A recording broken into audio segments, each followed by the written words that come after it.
to What's the Effie? What the F?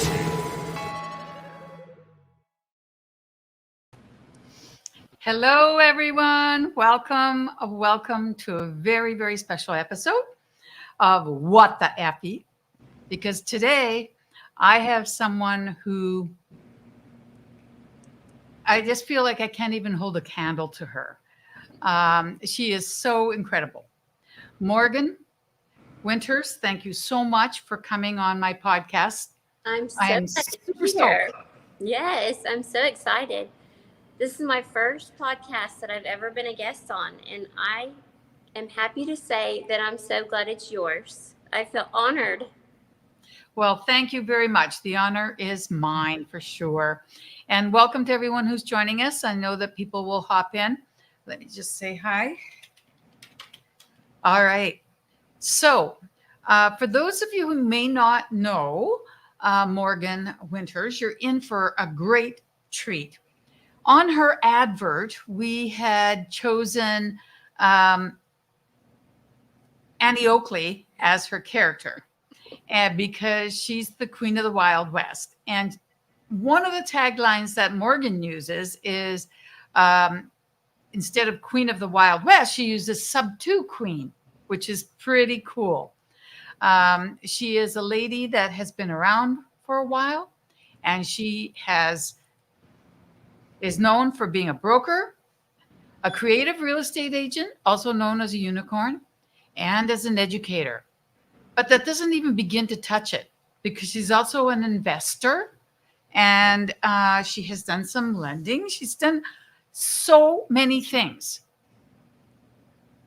But you wouldn't believe where she started. Well, you might believe where she started because just look at her. She's so gorgeous. Thank you, Effie. Can you tell me the audience where you started when you first finished your schooling? I can. So, right out of high school, I went to hair school.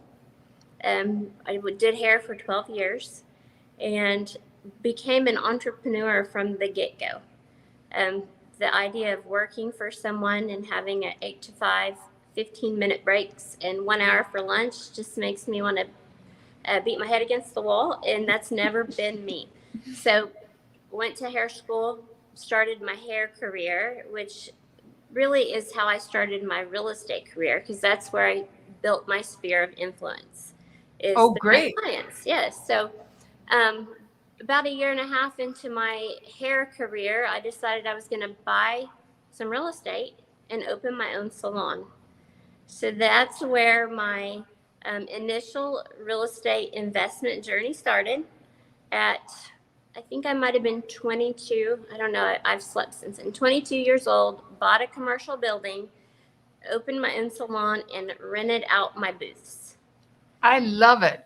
And you know, the thing is that our hairdressers are one of those people, or barbers, you know, depending on what gender you are one of those people that we talk to. And we talk to them almost like a priest. You know, Yes. I mean, not that we worship them, but the point is we confide in them. Lots of information is given in the hair salon. There's something about somebody touching your head. You have trust if somebody is allowing you to touch their body in such a way. So they trust you. But I made sure that my hair salon was not known as the Gossip Central. What came in the door and into my ears stayed in my little mind. Oh, I love it. So what comes in here stays here. That's right. That's right. Hi, Judy. Hey, Judy. Nice to see Yes. you or So to know you're here. That's where my real estate career started, was in investment real estate, was in the purchasing of my own building and opening a salon. So, Wow. How long did it take before you went into your next, real estate act? so that would have been in 2009 is when I got into residential real estate. Mm-hmm. I believe, gosh, it's been so long ago. Bought my first rental at that point with my late husband. We purchased some real estate together, and that's really where my love of real estate took more of a full-time career path, or where I took a more of a full-time career path, was through him, and starting in 2009. Nice. Nice. What was it? Were you guys working together, like side by side? We were.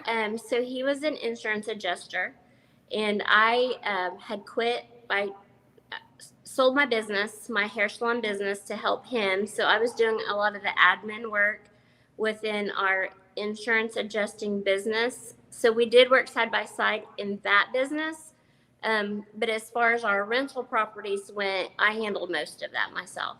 Nice. So, yeah. Nice. So you were getting two sides of the two sides of the business. Yes. Hi, Angie. I am, wait, I'm taking roll, so I'm glad you're here. Hey, Angie. I am so glad she's here. Yes. That's so cute. So as an insurance adjuster, did he start getting into deals that way at all? No, honestly, not at all. He mainly worked claims out of state for the biggest part of his career. And so those properties that he was working, although, that might have actually been a good lead source, but he never really used that as a lead source to buy property. Everything that we bought was here locally. So it was more of go out, make the money out of state, bring the money back, and then we purchase. After he got off of the road and started working just locally, we hired adjusters to work the out-of-state claims. He stayed in Oklahoma, and then we just continued to build some properties from there. Wonderful. Yeah. Now, tell me a little bit about, well, I'm going to start with right here. Tell me a little bit about this beautiful, beautiful being. Oh, isn't she gorgeous? She's so freaking gorgeous, and yet you are as gorgeous, and you're quite different. Oh, The way you look. So yes. tell us about, who is this lady? That's Remington. She's my stepdaughter from my late husband. So when you married your husband, he already had Remington? He had 2 children, yes. Remy was 3, I believe, 3.5. And when we started dating, and then his son was, I guess he would have been 8 or so. But Remy is who I've continued to have a relationship with from that still to this day. So she's just. Was she living with you and your husband? Part-time, so a week on and a week off. So we had them a lot, and of course, just being active parent. He was a very active parent. We attended everything and went to all the games and, all of that stuff. So very, very active. 50% of the time they did live with us. Oh, that's wonderful. Yeah. Especially since you, being a stepmom, technically a lot of people would have not, said boo if you never spoke with them again. But here you are. Obviously, there's a lot of love in this picture. I'm sure that after losing her dad, it must have been really helpful to continue to have both, like her own mom and you, right? She needed, or I needed her as much as she needed me, I would say. Oh. But I still have a great relationship with her mom. And so we continued to raise them together. They still stayed with me every other weekend from, I think it was a Thursday through a Monday. Not a full week, but a lot of the time stayed with me until, the son got older and had his own life, and really just that wasn't fun anymore, But Remington continued to stay with me, up until the last several years. But we've always remained close. Wow. So now, at that point, when you lost your first husband, how much time was there? Like, you must have been in horrible shock, I'm sure. Oh my gosh, yes. It was sudden, a car accident. So I was in horrible shock for sure. And then, of course, it was working. He was working claims, and so it was part of our business. He was working our business. I'll never forget the day. I mean, I just got a phone call from his phone. That it was a lady who had come upon the accident. Oh, So it was definitely traumatic. yeah, I'm sure. And again, I'm just really, really happy for Remy that she had you to continue, and her mom, of Her course. mom, she's got a great mom. It's just such a big shock, such a big Yes, shock. she's got a great mom. So now you had to just get over it and keep moving. It took a while. I would say it was a good year. I didn't work for a year, and that was just winding down our business that we had. A lot of loose ends that we had to tie up, finish out claims that had to be done. I had to bring in some adjusters from out of state to help with that. Had to finish it. We had jobs to do that were in process, and we had to finish it up. And so did that for the next year, wound things down, and then shut down the business. So. Did you know what you were going to do next and how you were going to move on? No, not at all. I did a lot of soul searching, a lot of therapy, and through therapy, I really kind of digested things and took a lot of time to figure out the next path that I wanted to be on. And real estate just seemed normal. We already had rental properties. I was already showing them, renting, leasing them, doing all of the real estate things. And so it just seemed like a really good next step. So then did you go get your real estate license at that time? I did, yes. I jokingly said, I want a job that allows for some flexibility so I can spend time with the kids. Well, we all know that real estate is not so flexible. I'm sorry why I laugh out loud. It's not so flexible. That was funny. But I did get my real estate license in 2015 and joined a brokerage locally here with there were some other realtors that I was friends with, and joined that brokerage, and then got started selling. Again, I had a sphere of influence already built because of my hair business that I had done for 12 years. And so it was a really good next step, easy to get into. I don't want to say easy success, because there's no easy successes, lots of work. But I did have some advantage, I would say, having a sphere already built. I would think so. 24 hours a day. Colleen says 24 hours a day. That is so true. Well, sometimes I think they should say 25 hours a day, but yeah. And 12 days a week. Yes. Yes, absolutely. Absolutely. So I know you're a broker. When did you become a broker? And talk to me about how you moved on emotionally in regards to relationships. Okay, so I did get my broker's license in 2017. In Oklahoma, you have to be licensed for 2 years before you can test for your broker's license. Okay. So 2 years later, I did that. In the meantime, I had met my husband, who I'm married to now.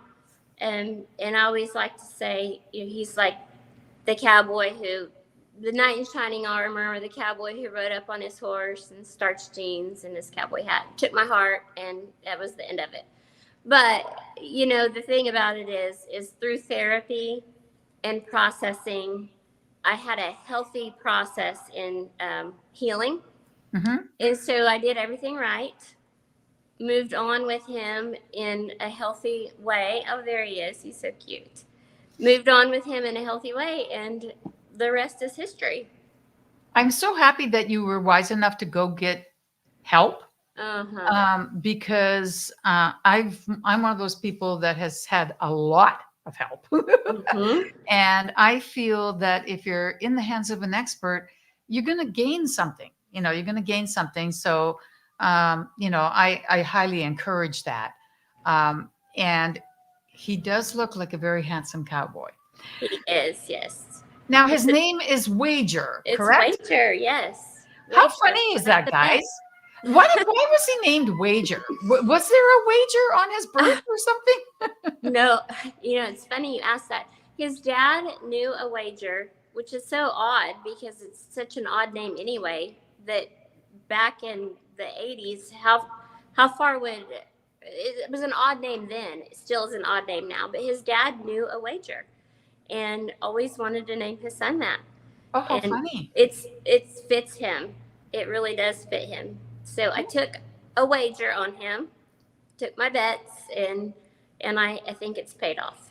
That's awesome. That is really awesome. Yes, I he's am great. interested in the beautiful children that you've got too. That's Greeley. She's 7 now. Wow. And Hayes is 3, just turned 3. Night and day different. Mhm. She is a chip off of my block. Just 100% me. She is independent. She's feisty. She's everything I want her to be when she's 18, but she's very hard to parent right now. Well, that's what happens when you give them the choice, and I I think it's good. know. I think it's a good issue to have. You know, She's going to be the entrepreneur, 100%. Good. She will be she'll either lead a prison gang or she will lead a company. Oh my gosh. Yeah. So in here you can see how strong she is in her confidence. Mhm. She's just fully there. She's fully there. And you both look lovely together. You look lovely together. She will tell you how it is, and you better take notes because she's going to ask exactly what wants to make sure you listen to what she said. I love it. I love it. And here we have Hayes. He looks awesome. He's my little cowboy. He's my farmer. He is 100% interested in all things trucks, trailers, tractors, cows, all the things that really is in our heritage. We're a farming family and a ranching family, and he's our only boy, so he's going to have to learn it and love it and take it over. Hey, if you ask me, this one is the one that's going to take it over. She might be doing the business. She'll do his books for him. Yeah, I can just see that. I mean, look at this picture. It just looks like so much fun. And, like you her say, life. you live on the land or off the We land, do. whatever the expression may be. And here she's one with the animals, right? With the horses. She is. Yes, she is. Very, very nice. That's fun for her, Oh, I think it would be fun. It's fun for anyone who looks at it. How can it not be?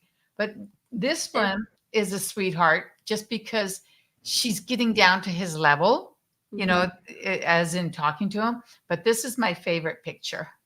She does take care of him, little mama. How sweet is it that she's taking him into the water, and nice and slow and with confidence and care. Mm-hmm. I hope, I have a grandbaby. Yeah. And I hope that she can be like that.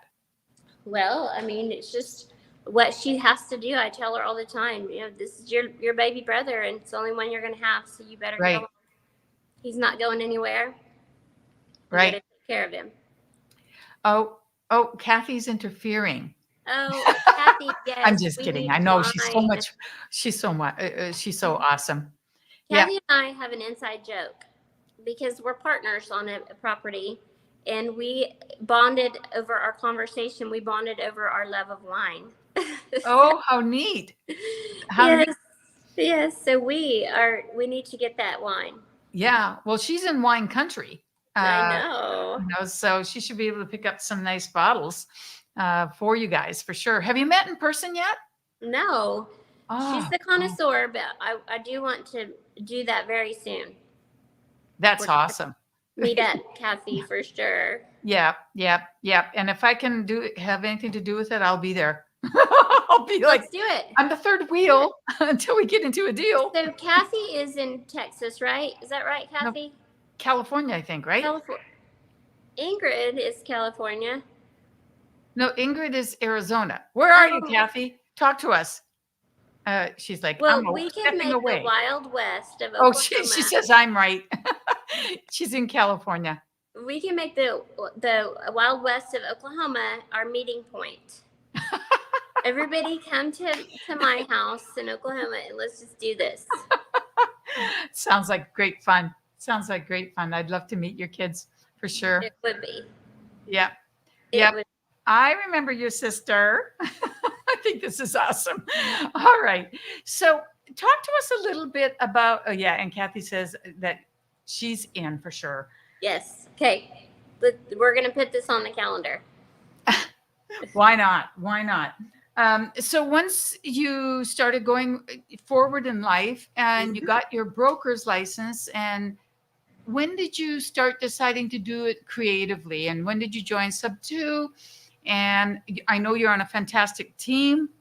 So talk to us and bring us up to date a little bit. So I did real estate sales from 2015 through the last year and a half, just traditional sales.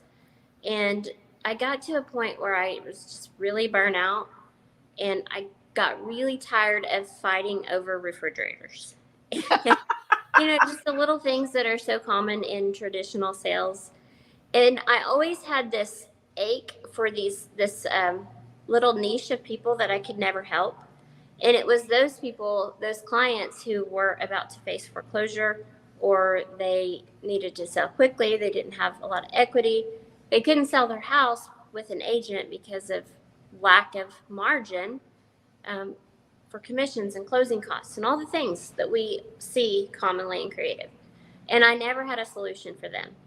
So in 2000, or about a year and a half ago, when the stock market was dwindling and I saw my funds falling fast, I told my husband, I'm going to cash this out and I'm going to reinvest in real estate, because at least I have control and I'm throwing spaghetti against the wall and hoping it sticks, and not letting a stockbroker or whoever else might have that control.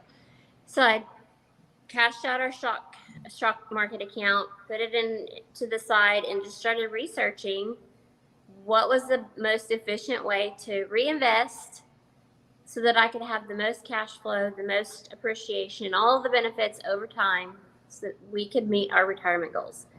And I came across Sub 2 via Bigger Pockets, I think. So you went to Bigger Pockets first? Yes, I've been an inactive member of Bigger Pockets for a long time, mainly the forums. Yeah. I came across Bigger Pockets early on also. I think it's so big that many people did. Yes. I'm still active just because I like there's a couple of pieces of software they have that I use. Yes. So just through Bigger Pockets forums and Google, honestly, YouTube, I came across PACE and Sub 2, and really thought, once I really started listening, I thought, this is too good to be true. This can't be, this is illegal. Oh my gosh, cannot do that. And then the more I learned, the more I realized that this was the missing piece that I needed in my real estate career to help my clients who I could not help prior to this, but also knowledge that I needed moving forward to invest efficiently. So it was a win-win. When did you think that that he was for real, that it's not illegal? Gosh, I felt like I was doing something wrong for about 6 months. Almost like, even though you'd paid and joined and everything else. I paid and joined, and then once I really got the basis of it and understood the mechanics, I visited with attorneys, did all my research, and realized this is not illegal. However, it has to be done responsibly and without ill intent. Oh yeah, we see that happen a lot. And so once I realized that it could be used as a tool to help and not a weapon, then I was able to embrace it. All right. Now, when you said about 6 months before you really kind of believed in it. I was in 6 months before I ever jumped in and did a deal. So when did you connect with Jake and talk about your team with Jake and such? Okay, so we connected in, gosh, I joined in October. I bet we connected in November. And I had put out a post about credit sponsoring. I had a portfolio, and I had funds, I had credibility, I had experience. So I thought I would be a great credit partner, credit sponsor. I really wanted to learn more about that. He had been doing some of that, and so that's how we connected. But I actually got into a deal with him. I did a private money loan for him on one of his investors that he credit sponsored. So that was our Oh. first deal together, and how Oh, we that's really interesting. connected. But then moving forward, it was more along the credit sponsor line. Okay. Okay. So you were, I agree, Angie, it's fascinating, isn't it? Oh, thank you. So you wanted to do credit sponsoring and you were working with Jake teaching him about it, or were you sponsoring his credit? No, we both were tripping over, learning the process, tripping and falling together. Gotcha. So we were learning it together. And then he had a client that he credit sponsored, and you Yes. became a private money lender for that Right. client. So that's how I got into lending and credit sponsoring, Hmm. as well as buying subject to for my, just did it all. I just jumped in and did it all. When did Jake and you decide to go into a team? Because I know there's a few of you. I think the team started in January-ish, I believe. Hmm. So a full year. We've been together a full year. And really, Jake put the team together. I just happened to be lucky enough to be a part of it. So How Sonia many and of I, you are there? there's 6 of us. Sonia King, myself, Jacqueline Brown, Mhm. Jake Villaret, Candace Farrell, and Angela Chamberlain. And we all have very unique gifts, and so we all mesh really well with our responsibilities. It's they're I just got lucky and got involved with great people right off the bat. And what sort of things are you guys working on? We're not credit sponsoring any longer. Okay. Those, I would say 80% of those deals have not fared well for us. We've had to take over a lot of properties. Okay. Just irresponsible investors, to be honest. But as a team, we still buy and hold together. Pad splits. Pad splits has been our most successful model, I would say. And how many doors do you guys have? Where are you? How do you do your business? Is it all virtual? It's all virtual. I don't really know our total right now. We've got properties in Texas, Oklahoma, Tennessee, and we've got one in Ohio. So those are our main ones. Now, each of us Didn't you have one in what's it called? New Orleans? We do. Yes, we do. So yeah, Louisiana too. Okay. We do. Cool. But we all have other properties separate from the team as well. So we've got properties all over. That's awesome. Yeah. That's awesome. So what would you say your focus is now more than anything? You know, my focus has pivoted. It's really become, and this just happened organically on accident. In my local market, I started chiming in a Facebook group when agents would say, "Has anybody received an offer like this?"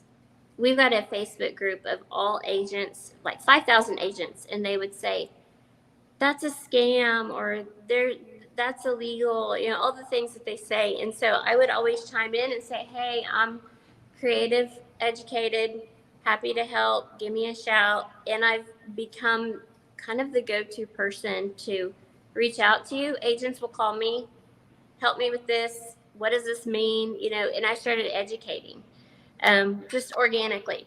So over time, another sub-team member and I, Kelly Davis, she's in my market as well. We have created an agent mastermind. Nice. We meet monthly. We learn and teach creative, and just have built a following through agent education. Very nice. Very Yes. nice indeed. Shed a little light in Yes, the and it's been darkness. fun. It's been a lot of Yeah. fun. Yeah, yeah, for sure. Yeah, And you're helping people that, you we're know, helping people. And think they so, have no choice. They have to go through foreclosure. do you know how many agents are now calling us because they have the client that they know that can be helped, but they don't have the skill set to help them? So they call us. We come in and we help them.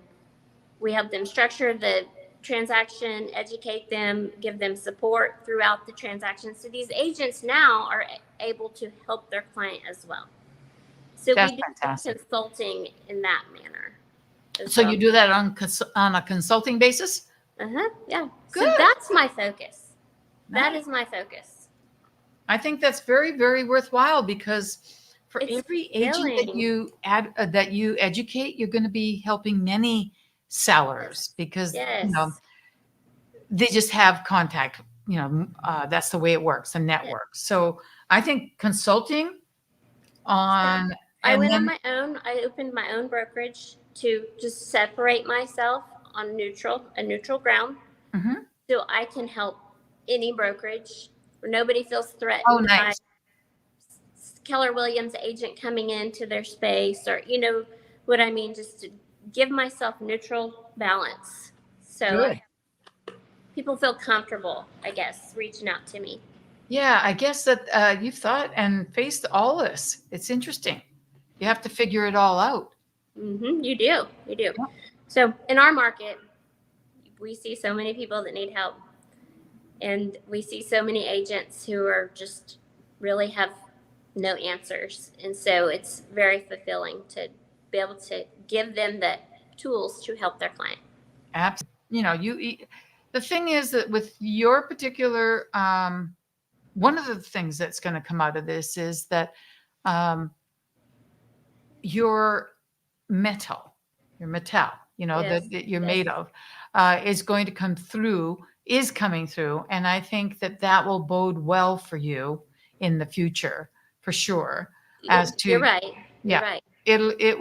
your reputation will be not just one of a person who has moxie, but who has unbendable, morals and ethics, and that goes a long way in our business. That goes a long ways. You are right. Yeah, You're yeah. right. Now, I had asked you about when you're going to get it. It was interesting. Social media, the first one. I'm so honored because, I if you had been on YouTube, I could have shared the link and you could have shown it on there. Oh, But when you get it, if you wish, you yes. may. But I do know that you are on IG. If Yes. anyone is, not connected, please do reach out to her so that you can become even more known over time. I think it's a little bit tricky to get through grief, but I want to say thank you very, very, very much. And I'm You're going to show. welcome. Yeah, Judy says you've got some good karma coming your way, Morgan. And I Bring it. Bring it. I need it all. exactly, exactly. And Angie's manifesting good things Oh, for thank you. you. So Thank you. you're getting a lot of support and that you're cared for. And if there's, anything any of us can do, of course we will. We will. I know you've been a great support as well, Effie. Thank you. Thank you. I I try, do. and I just feel like you really are such a um, non-quitter, a person who is going to get and go where she needs to go. And this kind of badness is not going to keep you down. Might have You will pushed not. you down, but I see you. I see you getting up and both fists going. And I That's applaud you for me. it. That's just me. It's my Yeah, personality. So I I'm not totally, going anywhere. yeah. Well, I'll tell you, yes, I completely, completely agree, except upward. That's right. Thank you. Yes. Well, thank you. And thank you to everyone for joining us today. Please do go to Morgan's Instagram and support her. She's doing quite well already, but I think that would be a nice way of support. And at some point, we will have her back and she will tell us how it's all gone. I would love to come back with a resolve, a good news resolve. It will be one way or another. And I echo these thanks in the Thank chat. you. Thank you, You know, Angie. yeah, it is a very important story to see how you have grown and where you're going. Okay, I'm going to go get back on my horse. Don't leave yet. Okay. But I am going to say goodbye to our audience. Bye, everyone. See you next week. Bye-bye.